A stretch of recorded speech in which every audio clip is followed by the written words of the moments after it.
Mardi le 7, bienvenue en prenant votre café. Nous sommes à l'émission 989. Il m'en manque 11 pour 1000. Je n'ai pas de surprise, mais ça va être 1000. Hein? On va parler des dettes. Sujet tabou, hein, tabarnouche. Les caissiers et caissières, pour combien de temps encore? Une nouvelle intelligence artificielle qu'on n'a pas encore ici, bien entendu. Le REM, les designers de mode. Qu'est-ce qu'on fait avec eux? C'est-tu des artistes ou des entrepreneurs? Ou est-ce que c'est le contraire? Est-ce que les écrivains et les artistes sont des entrepreneurs? On va parler de ça. Berkshire Hathaway a de l'argent qui pisse par les oreilles. La Russie fait baisser le pétrole. Combien de café par jour? Êtes-vous un bon voisin? On passe ça tout de suite.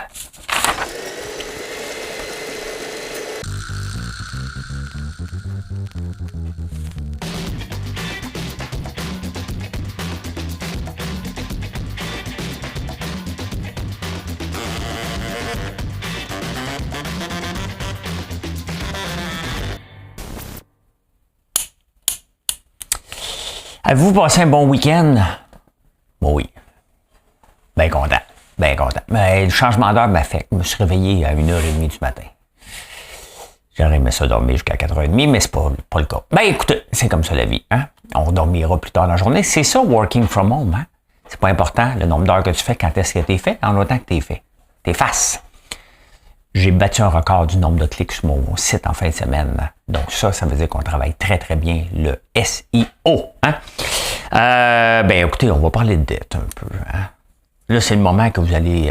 Parler de dette, c'est comme le 31 décembre pour ceux qui n'aiment pas donner des becs. Hein? Ça se pousse en tabarnouche. Hein? On n'aime pas ça, parler de dette. Parce qu'à l'ère du voisin gonflable qui a toujours existé, des réseaux sociaux, dire qu'on est endetté, ça passe pas. Puis c'est normal. C'est normal. C'est 85% des gens ont de la misère à en parler. Et quand ça va pas bien, ben on va aller voir la famille en partant. Donc, c'est un sujet tabou. C'est un sujet qu'on n'aime pas parler. Mais pourquoi on se ramasse avec autant de dettes? À quel moment que ça chie? Hein? Est-ce que c'est le paraître? Hein? Est-ce que la dernière ligne de vêtements, c'est non? Hein? Il faut vraiment se calmer les nerfs avec l'endettement et dire, écoute, je vais lever le pied un peu. Noël approche. Oui, on peut se gâter, mais il faut pas se réveiller avec un mal de tête de lendemain de veille qui va durer 1 an suite au 1er janvier. Donc, laissez faire les réseaux sociaux. C'est pas grave. Pas grave. Moi, le linge, j'ai déjà été fashion victime. J'ai déjà été un nouveau riche où j'achetais des niaiseries. Maintenant, c'est passé puis ça m'intéresse plus. Pantoute. Hein? Donc, voilà. Et qu'est-ce qui va se passer avec le métier de caissière? Hein? En France, ils appellent ça caissière parce que la plupart du temps, c'est comme les infirmières. Le métier d'infirmière, mais il y a des infirmiers et des caissiers. C'est une voie, un métier en voie de disparition. Hein? À part à la SAQ qu'on va en voir toute notre vie. Là. Mais si tu regardes chez Uniqlo, si vous n'avez jamais été chez Uniqlo, c'est là que je vais. C'est du luxe abordable, hein, Uniqlo. Et tu prends ton linge, tu le garages dans un panier. That's it. Il te dit combien que ça coûte. C'est fantastique. Ben, c'est là qu'on s'en va. On a déjà les caisses libre-service à la plupart des places. Mais voyons, on va me placer. Ben, OK. Mais de plus en plus, on va avoir des caissiers. Qu'est-ce qui nous fait le plus suer? Hein? Tu rentres dans les magasins, tu vois dans les line-up. Comme là, ça va arriver dans le temps des fêtes, dans le prochain mois. Là, vous allez arriver pour acheter votre linge, vous allez voir un line-up, ça va vous décourager. Et c'est là qu'il faut accélérer le processus pour les entreprises. Hein? Sortir. En même chose en ligne. Hein? Regardez maintenant en ligne, nous autres, sur notre site, on a le check-out sur une seule page. Tu n'as pas 3 pages à faire. Tout est là. Tu t'en débarrasses puis tu fais ça. Il faut que ça soit le plus facile possible. Et c'est ça que les gens veulent. Moi, honnêtement, là, je vais beau magasiner. Si je vois qu'il y a un méchant line-up, là, je débarrasse de là tout de suite. Il faut qu'on rentre puis qu'on sorte. Et c'est là que les compagnies qui vont investir vont faire vont, économiser, bien entendu. Hein? La technologie coûte quelque chose, mais ça coûte moins cher qu'avoir des gens sur place qui n'ont plus de valeur ajoutée. Hein?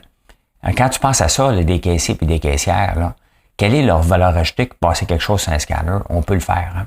On peut le faire, nous autres ici, avec l'intelligence artificielle qui va de plus en plus vite et les nouvelles technologies, ben, on s'entend qu'il y a juste après la SAQ qu'on va voir encore des gens dans 20 ans parce que le syndicat est trop fort pour faire avancer les choses. Ben non, hein, faudra avoir des gens qui surveille l'âge, ben, il y aurait quelqu'un à la fin. Juste quelqu'un à la fin qui dit, t'avais pas l'âge. Recule. Ou tu mets ta carte. Tu sais, c'est simple, hein? La SAQ. Tu mets ta carte d'identité, ta face. Tout peut être fait, là. C'est le gouvernement, de toute façon, hein? Avez-vous peur de l'intelligence artificielle? Moi, j'ai pas peur. Hein? Je l'utilise de plus en plus. Et le maximum que je peux l'utiliser, je vais l'utiliser. Pourquoi? Parce que ça sauve des bras. Ça m'a permis à mon entreprise de rester rentable malgré l'inflation, malgré le fait que je ne peux pas augmenter les prix. J'ai coupé énormément de sous-traitants. Avec l'intelligence artificielle, vous allez dire, ouais, mais là, c'est les jobs qui sont coupés. Ben, les autres aussi doivent se renouveler. Et de toute façon, on est en pénurie de main-d'œuvre encore, donc c'est zéro inquiétant. Mais il y a des gens qui commencent à se poser comme question parce que est-ce que techniquement l'intelligence artificielle va remplacer d'ici 10 ans 80% des postes qu'on a, à part la main-d'œuvre, ce qui demande manuellement. Mais il y a 11 mois, hein, ça a commencé il y a à peu près un an. À peu près un an, ChatGPT, ça avait vraiment pris son envol vers le mois de février-mars. Et depuis ce temps-là, il y en a un paquet qu'on n'a pas au Canada. Hein. Il y en a un nouveau qui est sorti, je vais en parler tantôt. Mais on ne l'a pas au Canada, mais on l'a partout ailleurs. Mais est-ce que c'est un painkiller? Donc, est-ce que c'est une pilule qui enlève le mal? Donc, mettons les gens qui font des rapports dans des entreprises, est-ce que sont remplacés? Ça, c'est un painkiller. Hein? On remplace des gens ou des jobs plates. Ou c'est une vitamine? Ben, c'est les deux. Hein? Une vitamine, ben, ça apporte des nouveaux revenus, tout simplement. Ça apporte une nouvelle façon. Et c'est de même qu'il faut voir l'intelligence artificielle. C'est de même que je la vois. Et le nombre de clics sur mon site augmente. Pourquoi? Parce que je l'utilise pour m'aider à trouver les bons mots-clés. Regardez, puis parce que c'est une bataille de tous les instants, faire un Search Engine Optimization avec Google. Toujours. À un moment donné, j'étais dans le top 10 des savons patchouli, j'ai pas regardé, je suis rendu numéro 52. Là, il faut que je revienne. Comment je vais faire pour revenir dans les premiers? Ben, c'est toute une job de bras que je travaille à tous les jours pour voir comment je peux m'améliorer là-dessus. Il y en a d'autres qu'on est classé tout de suite après Ricardo dans nos recettes. C'est un honneur d'être là, d'être le troisième. Ricardo IGA, c'est 2 imbattables. Après ça, être troisième, c'est comme être premier. Donc, l'intelligence artificielle m'aide énormément là-dedans. Donc, pour moi, c'est des vitamines. Et c'est aussi un painkiller parce que ça a enlevé énormément de tâches qui me coûtaient de l'argent. Mais beaucoup d'argent. Donc, avec l'inflation qui a augmenté, ça m'a permis de maintenir des prix le plus bas possible, tout simplement. Donc, oui, à l'intelligence artificielle, oui, les entreprises doivent se moderniser, ne pas avoir peur de sauter dans l'arène de l'intelligence artificielle parce qu'il va en avoir de plus en plus et de plus en plus rapidement. C'est une des technologies qu'on peut voir qui a évolué le plus rapidement possible, adapté le plus rapidement possible, encore plus vite que Facebook, imaginez-vous. Hein? Ça va au Québec.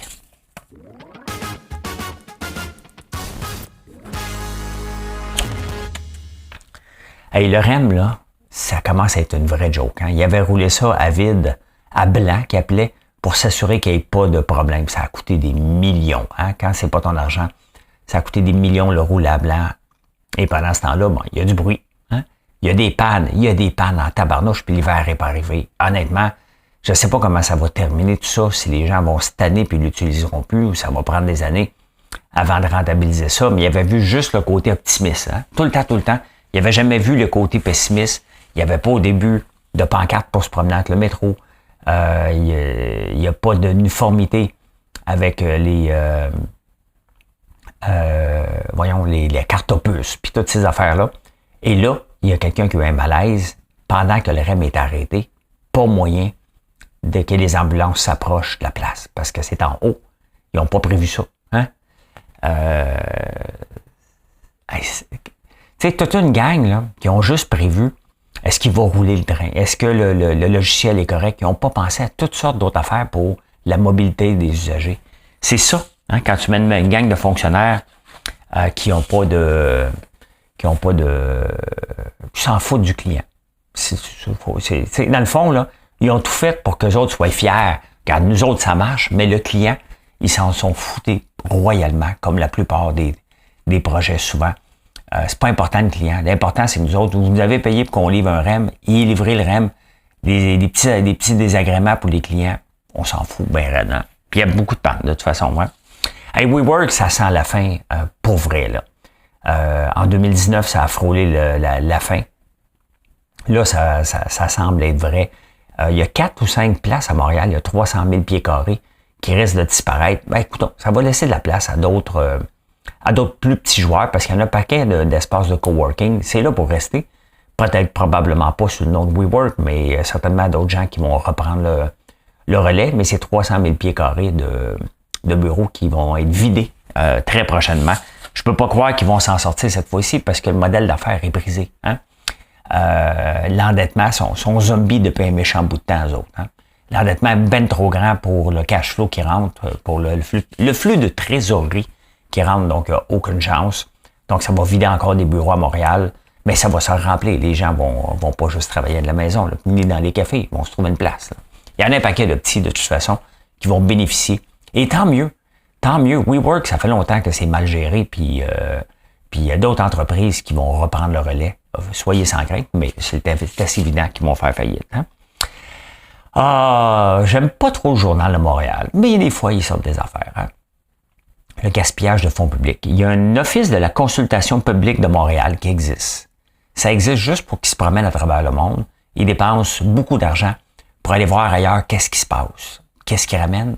L'utilité est à revoir. Hein? Et on dépense ben trop. On a vu la directrice des finances là-dedans payer un lunch avec des huîtres aux gens. Tu sais, à un moment donné, il ne faut pas oublier quelque chose. Là. Ce sont de l'argent public. Ce sont l'argent des contribuables.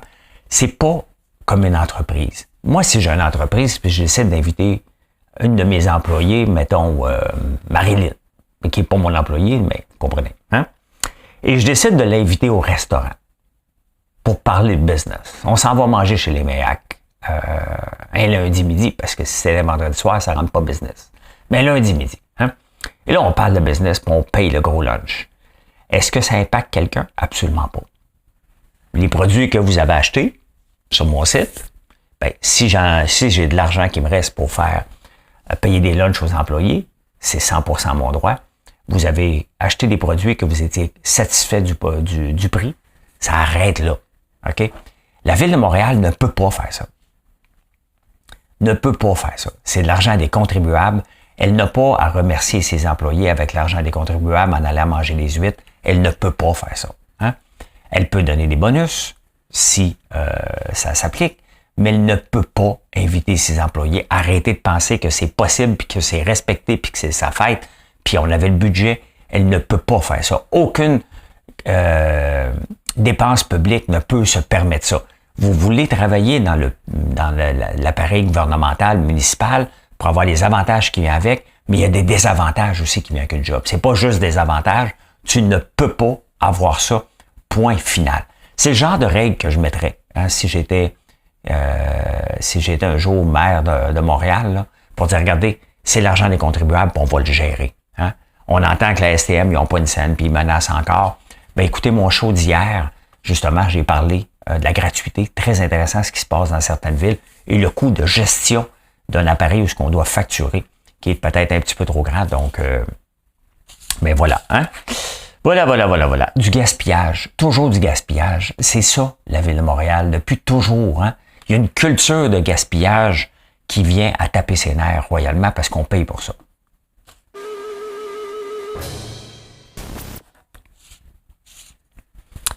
Dans le Devoir, un designer de mode qui pense s'exiler pour être rentable. Hein? Parce que c'est tellement ridicule. Il n'est pas un artiste. Hein? Donc, il n'a pas accès à des bourses. Faut se le dire, là.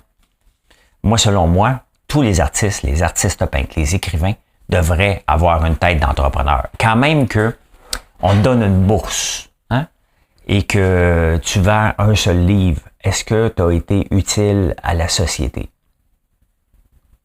Hein? Est-ce que la bourse a été utile si tu ne vends pas de livre? La réponse est non. Quand même que tu l'as écrit. Si personne ne le lit, ça ne sert à rien. Donc, il faut arrêter de séparer les gens qui sont des écrivains, des artistes peintres. Ils ont le droit de triper sur leurs affaires. Hein. Bon, by the way, c'est leur bébelle. Ils ont le droit de faire ce qu'ils veulent avec ça.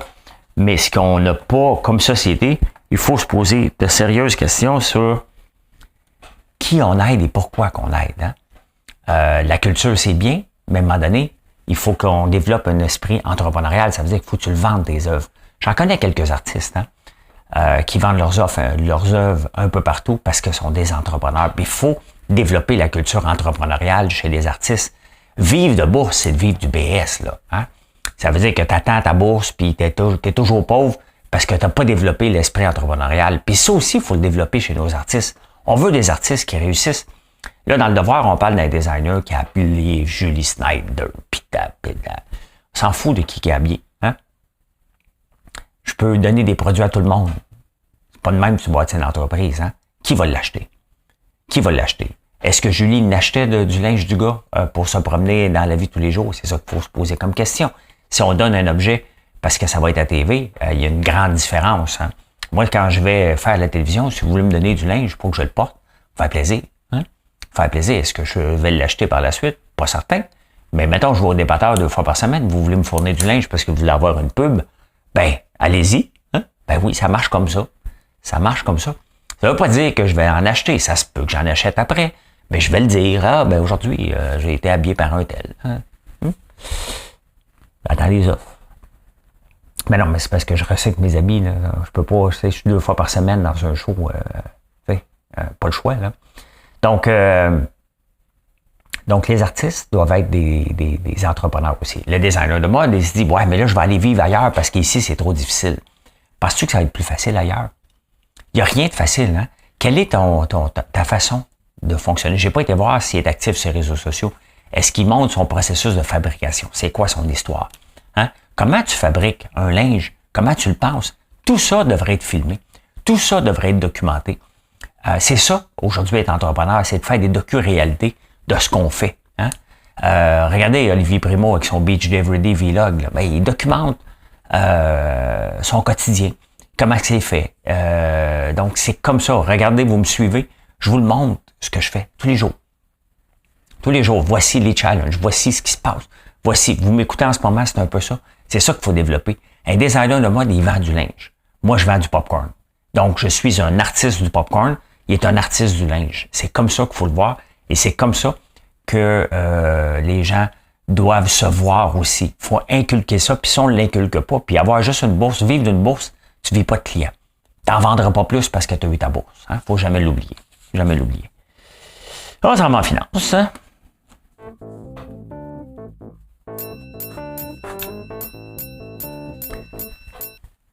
Berkshire Hathaway, c'est la compagnie de Warren Buffett, hein? C'est son conglomérat de toutes les entreprises qu'il y a.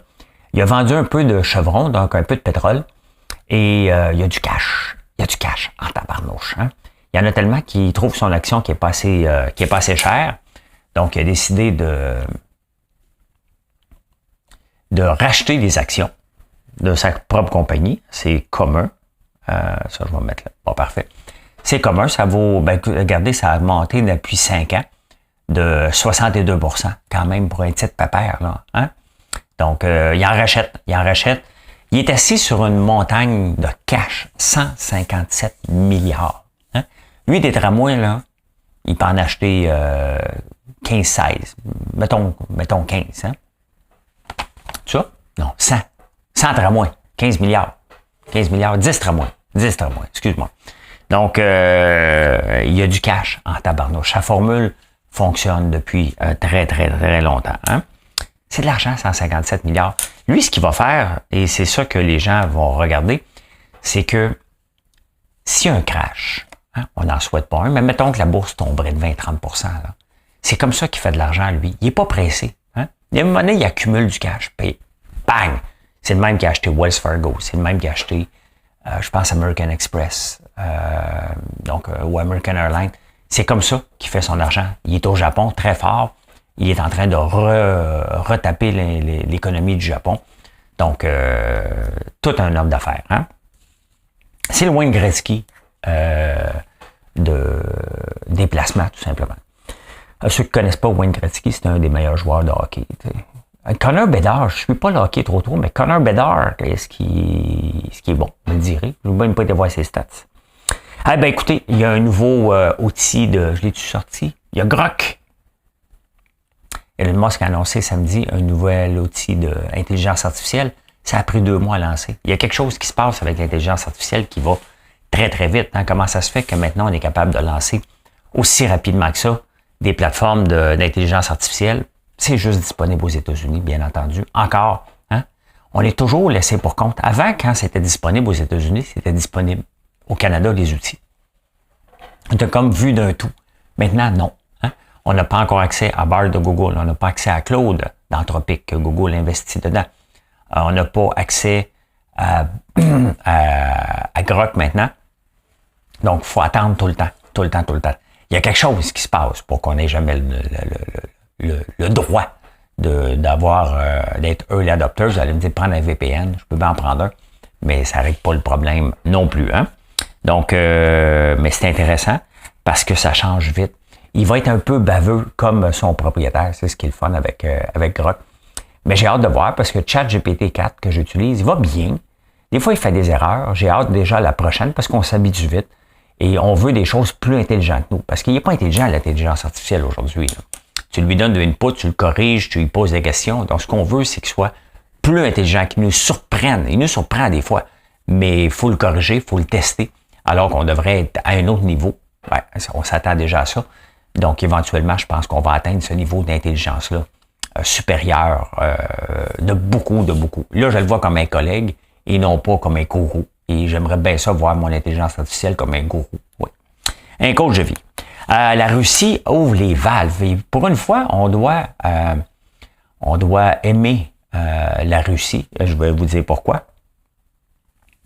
Ben voilà, hein? Les exportations de pétrole, il y avait besoin d'argent, donc ils ont décidé, eux autres, l'OPEC, puis l'Arabie Saoudite, ben voici ce qu'on va faire. Nous autres, on va exporter du pétrole. La Chine va en acheter beaucoup. Ils ont arrêté. Donc, du mois d'octobre, mois de septembre au mois d'octobre, ils ont doublé leur exportation. Et regardez ce que ça a fait sur le prix du pétrole. On va renouveler ça ici.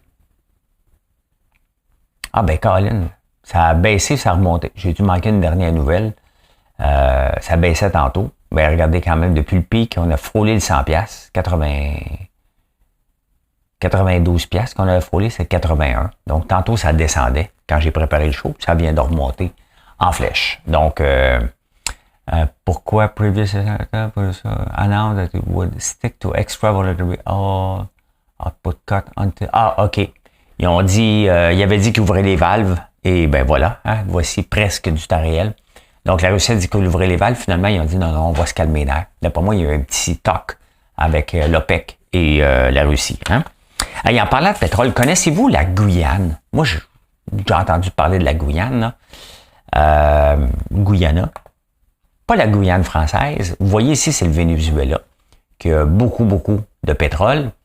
Wow. Mais si je m'en viens ici, en Guyane, c'est un petit pays, Exxon vient d'investir, vient de découvrir un gisement de pétrole intéressant, mais c'est tout dans le même coin, hein, c'était déjà surprenant.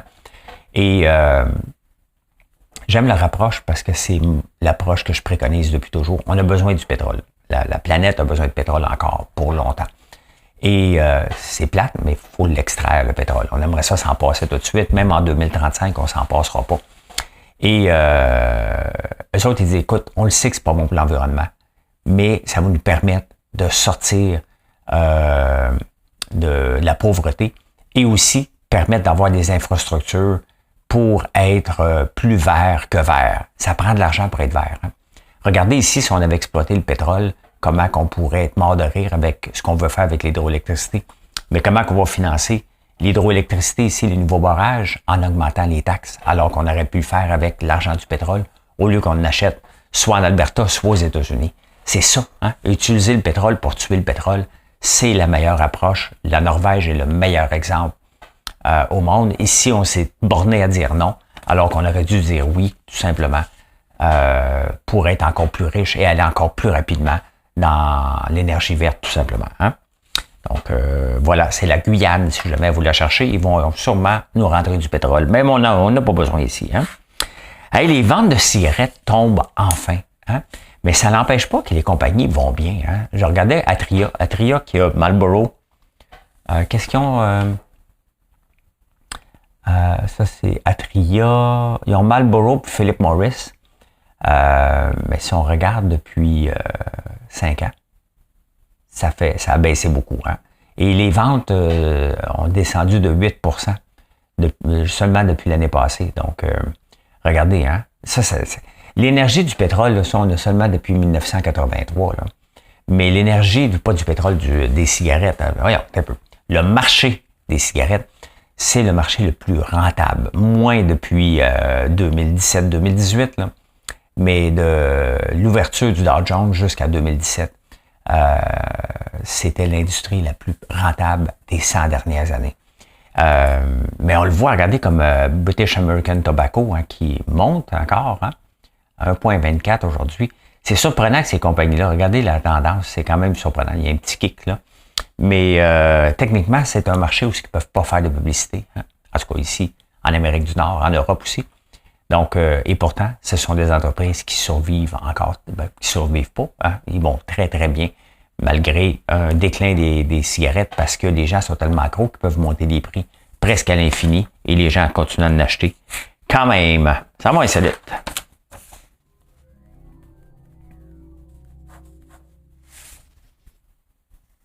Combien de caféine par jour? Combien de café par jour? Hein? Idéalement, il ne faut pas dépasser la dose de 400 mg par jour. 400 mg, c'est l'équivalent de 5 cafés à peu près. Grosso modo, 5 cafés. Un Red Bull correspond à peu près, c'est 80 mg, donc c'est 5 Red Bull. Je vous parle de ça parce qu'une dame, il y a un nouveau produit aux États-Unis qui s'appelle Powered Lemonade. Hein? Et il y a 390 mg de caféine là-dedans. La fille l'a calé un petit peu trop vite, puis elle est morte. Et là, c'est en cours pour dire, oui, mais c'est combien qu'on a le droit par jour? Elle avait une condition cardiaque spéciale, mais quand même, hein? Les gens exagèrent. Puis on l'a vu dans le documentaire Joule avec la nicotine. Hein? Tu sais, les gens exagèrent pour nous rendre accros. Et après ça, il arrive ce qui arrive. Là. Donc, voilà. Hein? C'était le Panera Charge Lemonade, 390 mg. Regardez combien il y a de caféine avant de prendre quelque chose. Hein? Voilà. Êtes-vous un bon voisin? J'aime mon voisin, c'est un Américain. Tout le monde se plaint de son voisin. Ben écoute, un bon voisin, c'est quelqu'un qu'avec tu vas dire salut. Hein? Salut, comment ça va? 70% des gens trouvent que c'est un bon voisinage. Aussi, tu vas vérifier aussi s'il y a des voleurs. Des gens suspects dans le coin, ça c'est un bon voisin. Hein? À 60%, c'est valorisé. Tu vas ramasser le colis de ton voisin. 55% des gens vont dire que tu es un très bon voisin. Hein? 73% des gens considèrent leur voisin comme un ami. Et le summum du voisinage, hein, c'est de créer ton propre groupe Facebook ou WhatsApp. Moins populaire ici, WhatsApp, à travers le monde. 14% des gens ont un groupe pour leur rue. Avez-vous ça, vous autres? Hein? Avez-vous ça? Et en terminant, hein, dernière heure, j'ai un scoop. Je suis pas vraiment un scoop. Regardez, ce petit bébé-là, on va l'entendre parler pour le restant de ses jours. Le bébé Alban, aux Philippines, qui a mordu le doigt du prince William. Hein? Dans 30 ans, on va sortir cette photo-là pour dire c'est moi que lui, cette personne-là, est célèbre pour la vie. Là, hein? Maintenant, comment ils vont monétiser ça? À suivre, c'est bébé Alban. Et voilà, je peux dire ceci. Merci d'être là. Merci d'être là. Venez nous voir sur françoislambert.one et passez une excellente journée.